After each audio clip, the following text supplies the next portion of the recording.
C'est l'histoire d'une résurrection. Il y a quelques années, l'école publique Kipling de Brighton avait touché le fond avec des résultats catastrophiques, puis été placée sous mesure spéciale par l'inspection de l'éducation nationale. Aujourd'hui, Allez, tous en rang les enfants. elle caracole en tête et devrait décrocher le titre rare d'établissement exceptionnel décerné par les autorités britanniques. Tiffany avait de gros retards en lecture, un décrochage qui ne pardonne pas dès les jeunes années. En un temps record, elle a tout rattrapé. Je suis très fière de moi, car j'ai pu lire plusieurs livres à ma maman.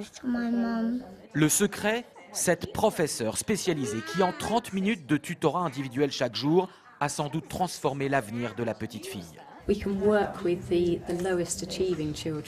On repère et on travaille avec les enfants les plus en difficulté.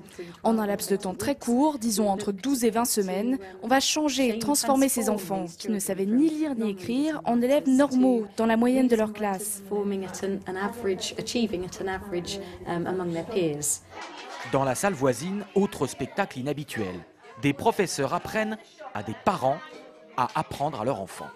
Comment bien lire une histoire le soir, compter en s'amusant, des recettes que ses parents, souvent de milieux sociaux modestes, n'avaient pas forcément. Elle était dans les dernières de sa classe et maintenant elle est dans les premières.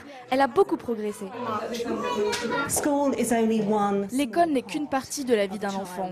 L'apprentissage doit être renforcé et accompagné à la maison. Et c'est ce que nous faisons dans ce cours avec les parents. Il leur permet d'apprendre à aider leurs enfants chez eux. Ces mesures pédagogiques n'ont pas été décidées à Londres, au ministère de l'Éducation nationale. Elles ne tiennent qu'à une seule personne, Jenny Aldridge, la directrice de l'école. Ancienne mère au foyer, elle a repris ses études à 39 ans pour entrer dans l'enseignement.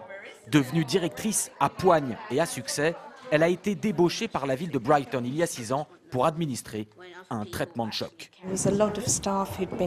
Quand je suis arrivée, il y avait beaucoup de professeurs qui étaient là depuis trop longtemps. On a recruté de nouvelles équipes, de nouveaux enseignants formés à des techniques pédagogiques plus modernes. La directrice a licencié des professeurs car la loi le lui permet et elle peut désormais gérer son budget comme elle veut. Je crois très fermement que la clé du succès réside dans l'atout stratégique donné aux chefs d'établissement de pouvoir gérer leur budget et diriger leur personnel de manière autonome. Qui dit super directeur dit aussi super salaire. Dans certains cas, les chefs d'établissement du public peuvent gagner jusqu'à 10 000 € par mois en fonction des différentes primes aux résultats obtenus. Et à compter de la rentrée prochaine, ce sera la même chose pour les professeurs. Le gouvernement britannique vient de rendre obligatoire les salaires au mérite pour tout le corps enseignant. Des salaires pour attirer des super profs. Comme en France, l'éducation britannique peine à trouver des profs de maths ou à attirer les enseignants dans les quartiers défavorisés. Ce centre d'études lié au gouvernement fait une proposition alléchante. Notre rapport préconise de payer ces super profs 7 à 8 000 € par mois. C'est une liberté de recrutement que doivent avoir les chefs d'établissement. Ils n'auront pas de budget en plus pour cela, ce sera leur choix. Mais c'est un choix qui vaut le coup. 5 à 10% des professeurs britanniques seraient concernés par ces salaires importants. Des propositions qui entrent dans les mœurs. Une école publique de Lambeth, au sud de Londres, a recruté un super directeur payé 15 000 € par mois.